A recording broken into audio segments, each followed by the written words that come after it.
Butler, come fill us up all of the best, and we hope that yours all in heaven may rest. But if you do draw us all of the small, then down shall go Butler, Boar, and all.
Welcome everyone, and welcome to Dowland Youth Works, our Tudor Christmas evening. Such a pleasure to see so many of you here, thank you.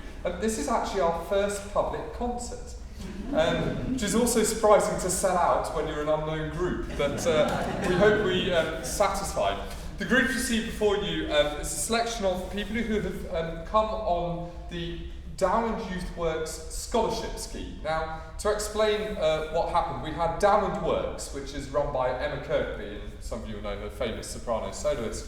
And she roped me in one day, and Sam as well, and that's how we met. And I said, well, do you know, this is so rich, this music and the words, we've got to do something for the younger generation with this. If I'd come across this at 15, I'd obviously be a better person now. So that's how the idea of Dowland Youth Works came about. So everyone you see in front of you, Rachel, you're 18, aren't you now, Rachel? Fabian was saying, Sebastian is 15, believe it or not, and Yvette's finishing off her undergraduacy at Cambridge. So it's a real mix, and actually the scholarships we normally offer for children between, or teenagers between 15 to 18 years old. So it's really, really vital work, and it's such a pleasure to come and present it here today. The two pieces you've just heard are purposely put next to each other. Christmas carols didn't really come into the church until the Victorians, who decided actually it was a rather good idea to celebrate Christmas with hymns in the church. Before that, you would have had wassailers, of whom you heard an example song at the start, the Wassail Song, who apparently were town councillors who would stand in the street and take mince pies and beer and all sorts off the local people in return for singing. Otherwise known as beggars. But apparently because they're town councillors, they were wassailers. Meanwhile, if you happened to be a monk in a rather nice church or priory in the Tudor period, you would have heard the second piece, Thomas Tallis's O Nata Lux, a Light of Light. And that was music to celebrate Christmas then. Well, the great thing about today is we've decided to go with our lounge setting, as we call it, which is really where Christmas would have been celebrated in the Tudor times. It would have been very much an entertainment about the stories of the birth of Christ, rather than, as we perhaps know it today, go to Christmas church and have a good sing of the carols. However, we are Dowland Youth Works, and that does mean we ought to sing some Dowland. So I'm going to hand over to Sam, who's going to introduce some of the pieces today. We're going to talk about various things as we go, so please don't feel too lost. So, can you hear me at the back? Good, good. Now, the next set of pieces that we're going to sing for you are by our eponym, John Dowland, easily the greatest lute player of Elizabethan England, a world-famous composer in his own lifetime, and a rather enigmatic character. He was famous for being legendarily melancholic. The trope of the sort of skinny, black-clad, pale musician hunched over their guitar or their lute has not changed in 400 years, and he was the first to popularise this trend. However, he also apparently lived his life in lawful merriment, whatever that is.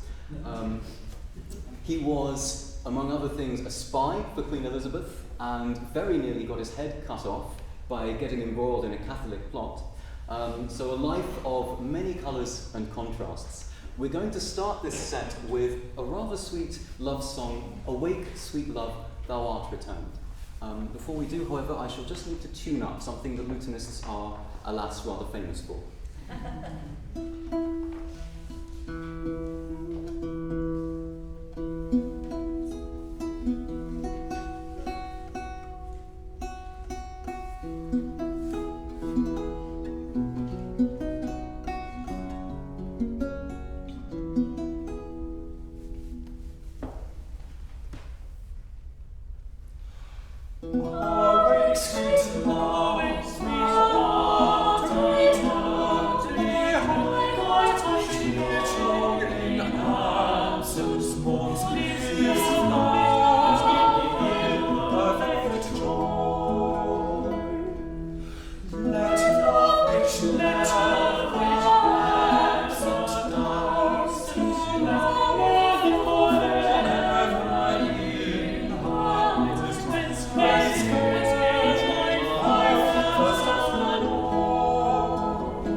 Song, Five Knacks for Ladies. We've tried as much as possible to theme this set of Dowland songs in a Christmas vein, and we thought, given it is the season of commercialism, love, we might sing a song about someone who is selling, as he quotes in the song, trash, but he realises that the thing he is actually trying to sell is his love and affection.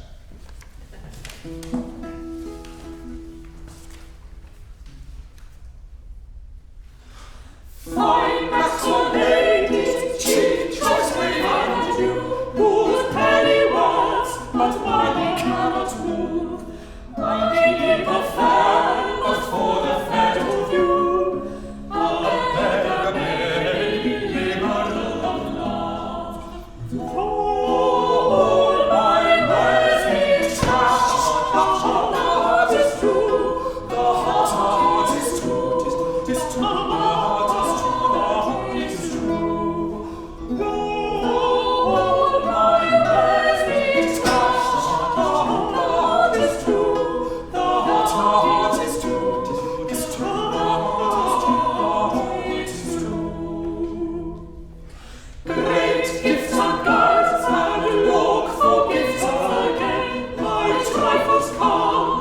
Treasures from my mind, it is a precious jewel to be paid.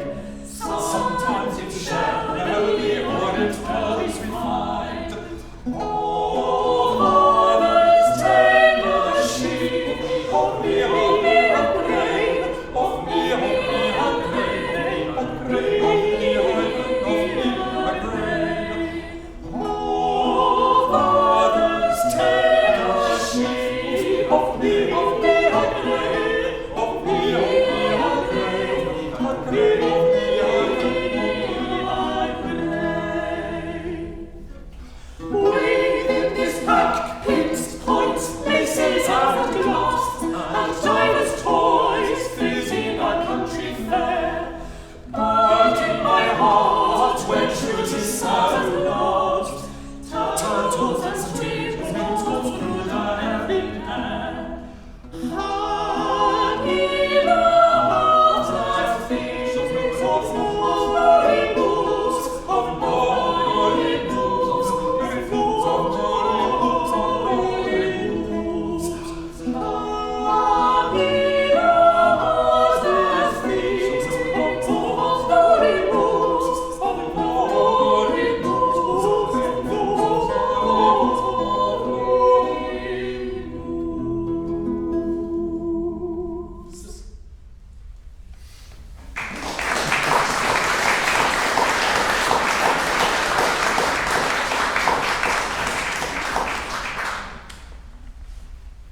Time for a lute solo. My Lady Hunsdon's Puffe. I have no idea what a puff is, but it's a rather nice piece.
Simply put, it's about love.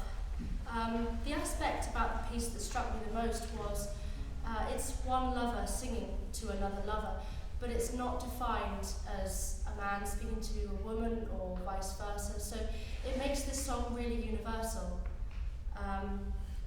It talks about the burning feeling of when your love is away and pleading hopelessly for comfort.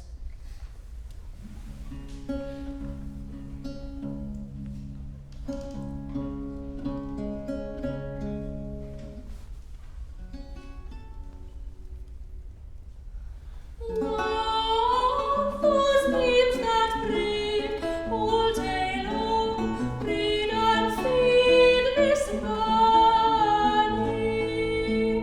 Love I quench with floods of tears, nightly tears and morning. But alas, 'tis cold, is far in vain the more I quench, the more I quench, the more that God refrain. But alas, 'tis cold, is far in vain the more I quench, the more I quench, the more that doth remain. I'll go to the woods and alone make my moan more cruel, for I am deceived and relieved of my life, my jewel. Oh, but if there was the love be blind, he hath his eyes, I seek that haunt to find. Oh, but if there was the love be blind, he hath his eyes, I seek that haunt to find. Love, then I must yield to thy might, bright and spite oppressed. Since I see my nose, woe is me, cannot be redressed. Come and most friendly love to me, and let me not endure this misery. Come and most friendly love to me, and let me not endure this misery.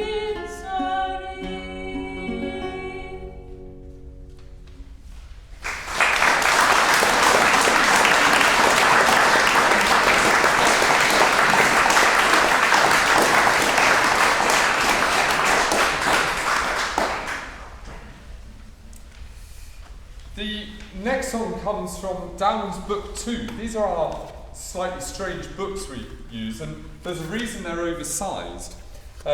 Because obviously back in Tudor England, it was quite expensive to buy books, so you only had one. But then the convenience of that was you lay the music out in different directions so you can fit everyone around the table, which is why we're sitting down, if you're wondering. We're not just lazy. That's just how they did it near the lute. So you would put your primary part, the melody, and the lute player here, your tenor here, your bass here, and the alto, who was obviously a rather large person, got to go all the way across the top here. Dowland wrote 4 books, the first book, the second book, the third book, which he called the Last Book of Songs, and then he wrote a 4th book because he grew rather old.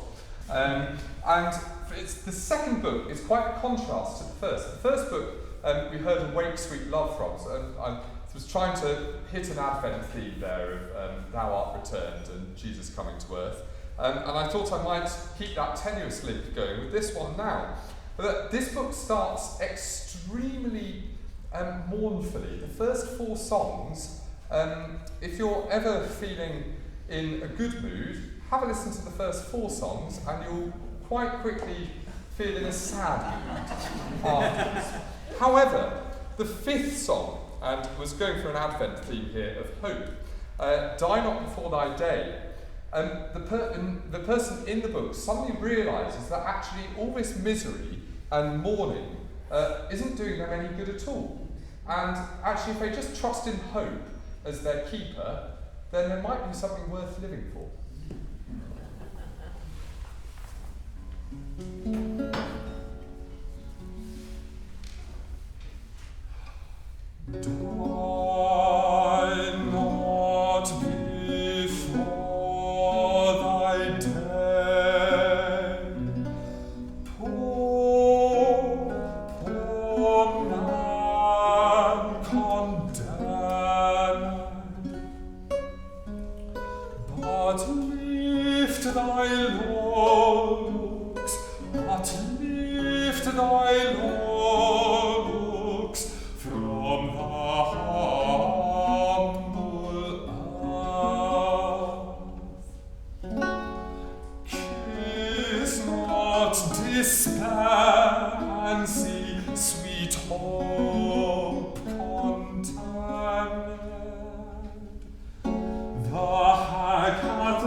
So this next song, from the 5th, it's the 5th song from Dowland's 1597 first book of songs, and it's to the tune of the Earl of Essex Galliard, and it's addressed to Robert Devereux, the Earl of Essex, who was a rather megalomaniacal figure and a political favourite of Her Majesty Elizabeth I.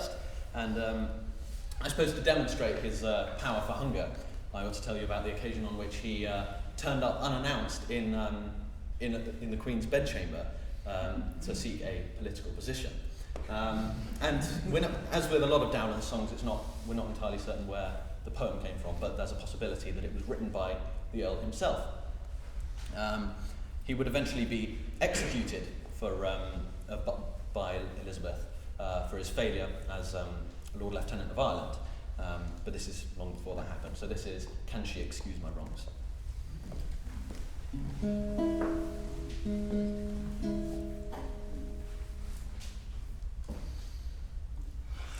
Can she excuse my wrongs with virtue's cloak? Shall I hold my gold where she was unkind? Others they find with furnish into smoke. Must I praise the leaves where no fruit might I find? No, where shadows of the body stand. Thou mayst be amused if thy sight may deem. Call thou love is like to words, is like to a written of sound, or to bubbles which are to sing. With rivers and views and streams and streams, she that shines me there, if the river does come, will thy love will the fruitless air. With the rivers and views and streams and streams, she that shines me there, if the river does come, will thy love will the fruitless air. Was I so base that I might not aspire unto those high joys which she holds from me? As they are high, so high is my desire. If she this deny, what can granted be? If she will yield to that which reason is, it is reason's will that love should be just. Dear, make me happy still by granting this. Oh, cut off delays, if that I die must. Better 1,000 times to die than for to live thus still tormented. Dear, but remember it was I who for thy sake didst not contend. Better 1,000 times to die than to live still tormented. Better it was I who for thy sake didst not contend.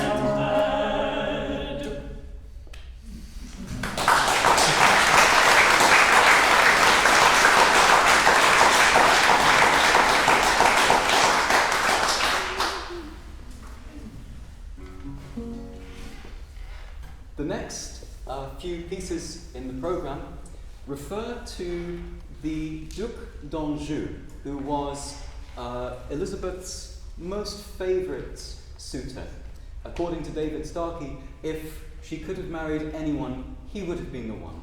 He was very charming and very French. The Queen had nicknames for everybody. She called him her Froggy. It's very sweet. This first piece is a lute solo, an Almaine that was popularised by him, Monsieurs Almaine, and it's rather fantastic.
Now, the next song is very, very sweet. This is a song of parting. The Duc d'Anjou had spent a lovely time at Elizabeth's court, racking up a great deal of debt, and eventually had to return home. And the Queen very famously said, "I would rather my frog was swimming in the Thames, but he has his own ponds to attend to." And sadly, not long after his return, he croaked.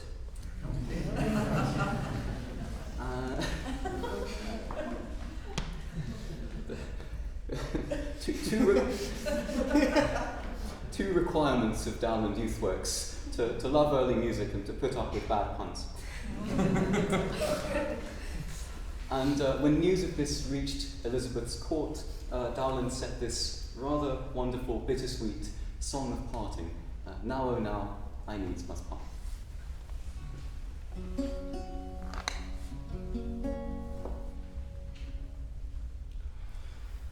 Now, oh now, I needs must part. Parting, oh, I absence more. Absence can no joy impart. Joy once fled cannot return. While I live, I needs must love. Love lives not when hope is gone. Now at last despair doth prove. Love divided loveth not. Sad despair doth drive events. Despair unkindness sends. If that parting be of thence, it is she which offends. Sad despair doth drive events. Despair unkindness sends. If that parting be of thence, it is she which then offends. Dear, when I from thee am gone, gone are all my joys at once. I love thee and thee alone, in whose charm my joy advance.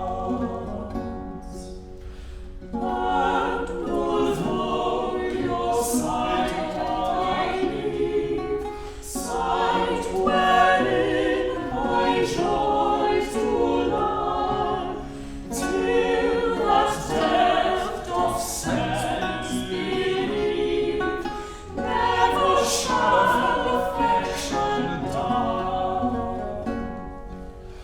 Dear, if I do not take love, and I shall die together. For my absence nevermore, all your might and joy had part we must, but I do to part with you.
with gay Dowland, let us see Geere cantico.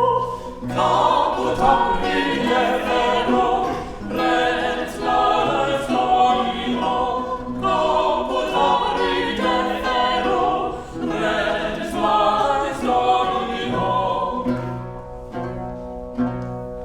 Our steward hath provided this in honour of the King of Bliss, which on this day to be served is in reginensi atrio.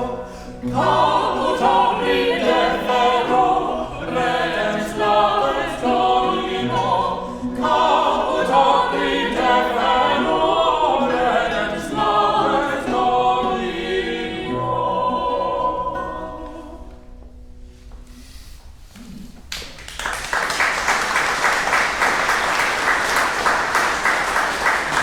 So, if you're wondering what all that nonsense that we were just singing about was, it describes an incredibly old Germanic tradition called Gaudete, which was a ritual New Year sacrifice of a boar to the god Freyr, a god of prosperity and benevolent rulership. And this god Freyr is roughly analogous with St. Stephen, whose feast day happens to be the 26th of December. So many aspects of the English-speaking world ended up adopting this boar's head tradition, and it's been integrated in the kind of Yuletide rituals. So that was about the boar's head tradition.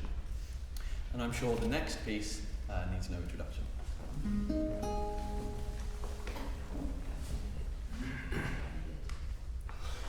Gaudete, gaudete, Christus es natus, ex Maria Virgine, gaudete, gaudete, gaudete, Christus es natus, ex Maria Virgine, gaudete. Tempus ades gratiae, hoc laudata pamus, Carmine letitiae, devotere damus.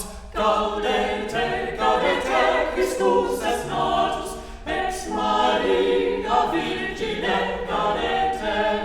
Deus homo factus est, natus lamirante, mundus renovatus est, a Christo regnante.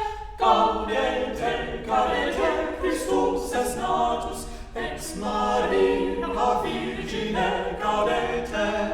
Ezechialis porta clausa per transitur, unde lux est orta, salus invenitur. Gaudete, gaudete, Christus es natus, ex Maria Virgine, gaudete. Ergo nostre concilio salviam in lustro, benedicat Dominus salus regin nostro.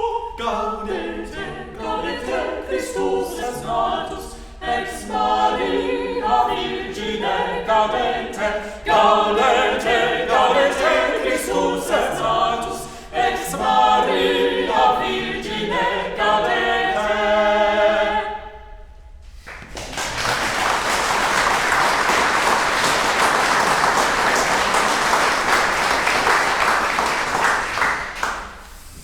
Welcome back everyone to the second half, and it's lovely in this half to maybe give you some even more secular carols, like that really would have been sung by the waits and by people at home looking for something to do. In fact, the last two carols are probably nearer to our title of Tudor Christmas, and you can hear the slightly more bare harmony going on that is very, very common in that medieval period.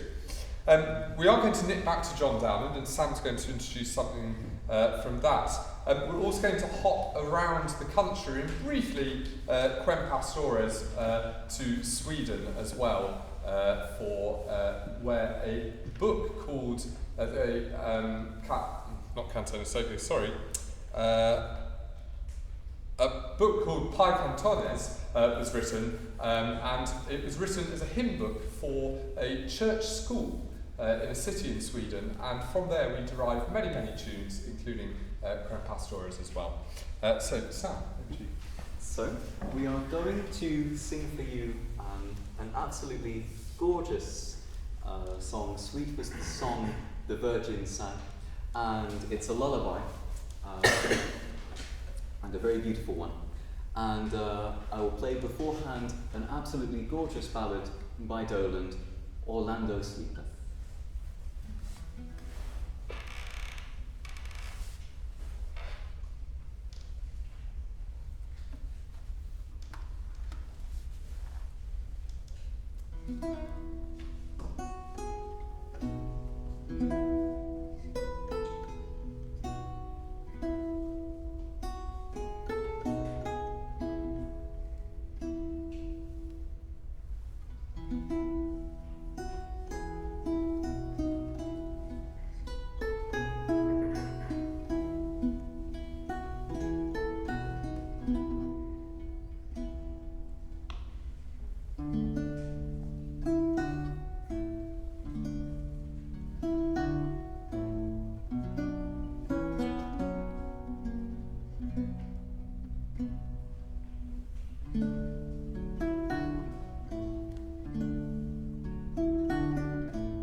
and also be...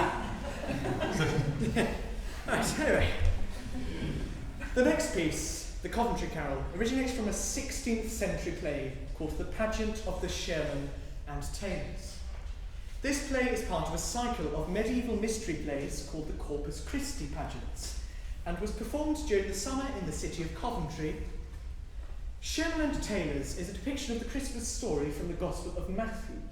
The carol itself refers to the massacre of the innocents, and is sung by 3 women of Bethlehem, who enter on stage with their children immediately after Joseph is warned by an angel to take his family to Egypt. Both the play and the carol were neglected after religious changes during the late 16th century. However, they were rediscovered in the early 19th century and later published by the antiquarian Thomas Sharp. Sharp's publication sparked new interest in the pageant and the songs from it, and was brought to a wider audience after being featured in the BBC's Empire broadcast at Christmas 1940, shortly after the bombing of Coventry in World War II. The broadcast concluded with the singing of the carol in the bombed-out ruins of St Michael's Cathedral. No.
solo. This is a folk song, Home Again, Market is Done.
Coventry seems to feature well in this programme.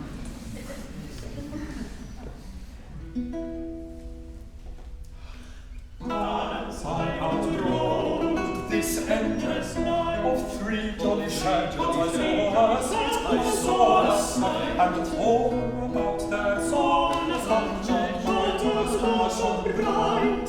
They sang Merrily, they sang Merrily, so merrily the shadows and lights can blow, so merrily the shadows and lights can blow, so merrily the shadows and lights can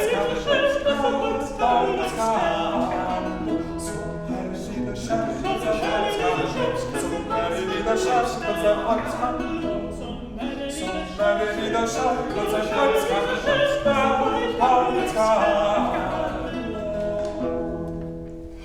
Down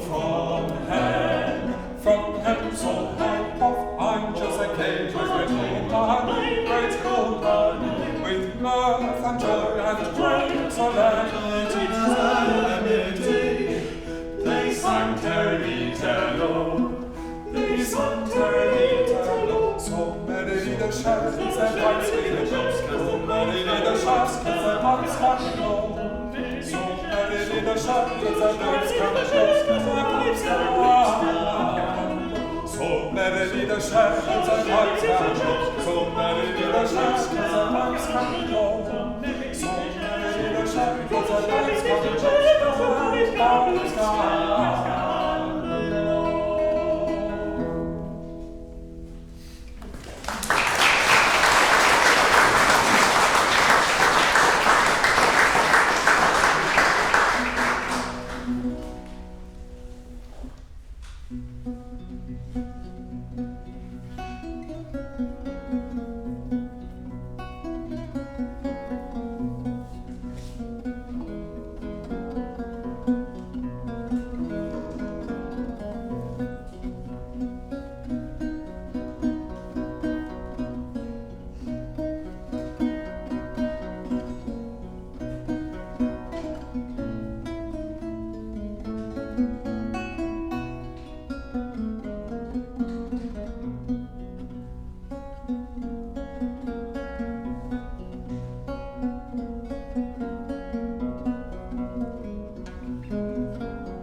Curiosity, and why it survived is also a curiosity. It's come from the point of view of a peasant who had been at the local landlord's Christmas feast that sometimes put on for the local villagers. And the narrator is bewailing the fact that Christmas is ending, and we're getting near the end of the concert as well, and that soon there will be nothing left to eat apart from leeks, which will leave this person with very thin cheeks.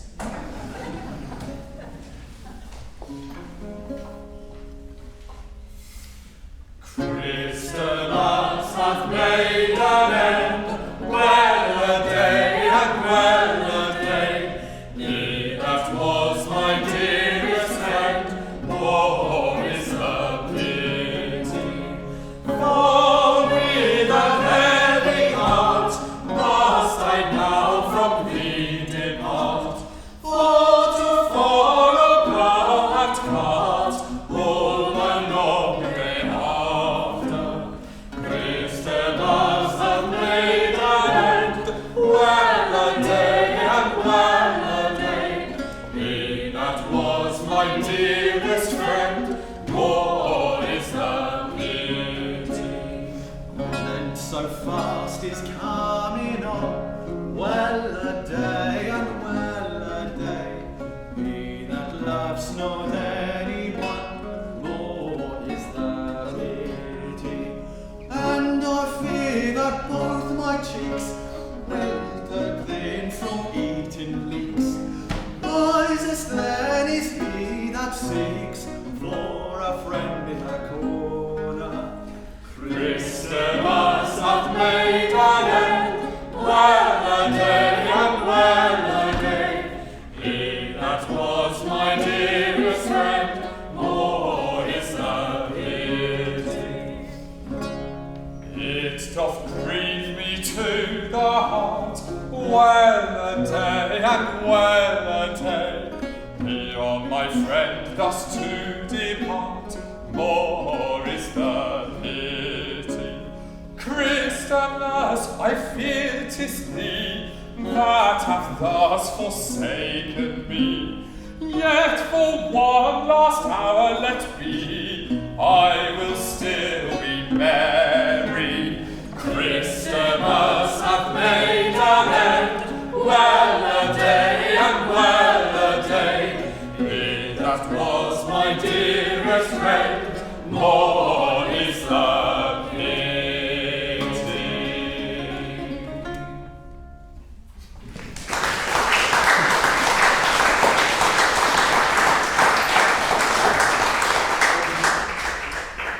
We thought we ought to do something a little more familiar towards the end of this concert, in case you're feeling you've had your Christmas concert stolen from you. Hopefully the next two items will be known. But let it not be said we don't do things authentically at Dowland Works. For the next carol, while Shepherd's Watch was the only authorised carol by the Church of England in the 17th and 18th century, you weren't allowed to sing any other carols in church. This was the only one you were allowed to sing. So, here we go. Oh, and if you know the last verse, feel free to join in. Glory be to God on high. While shepherds watch their flocks by night, were seated on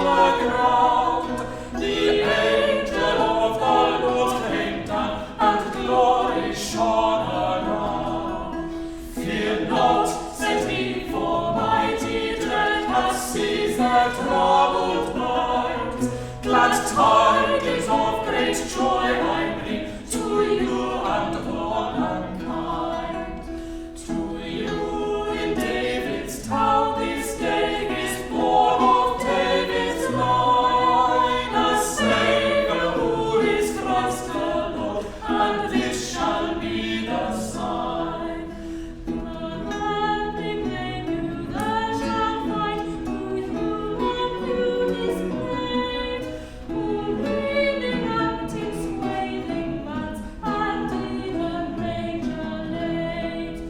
Thus spake the seraph, and forth with God did a shining throng of angels praising God, who thus address their joyful song. All glory be to God on high, and to the earthly peace. Good will henceforth from men to men begin and never cease.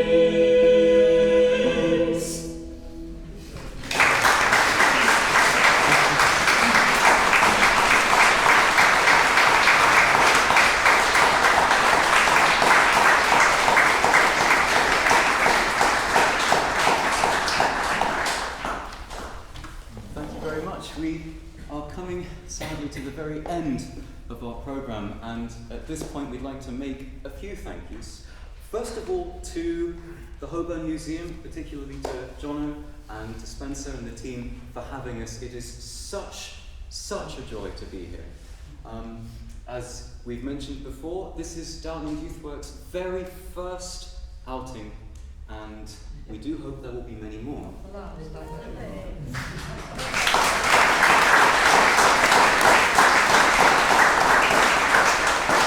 Our second thank you goes to our directors, to Dr. Chris, and particularly to Claire Dawson. Claire, without your imagination and drive, this would not be happening. We are unbelievably grateful to you. Many, many thanks.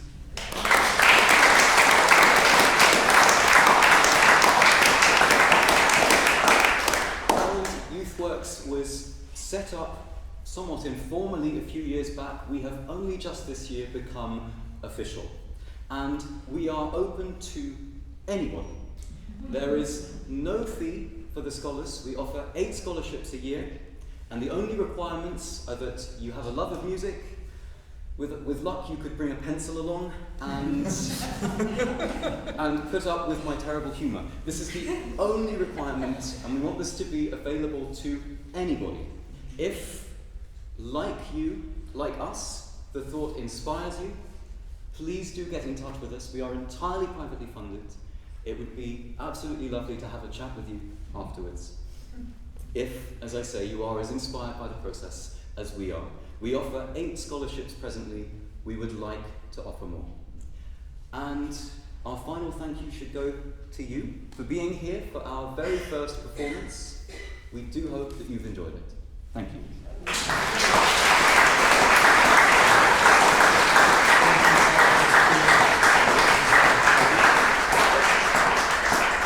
You may know this one, and if you don't, the lyrics are on your programs, on the back page. The second 2 verses.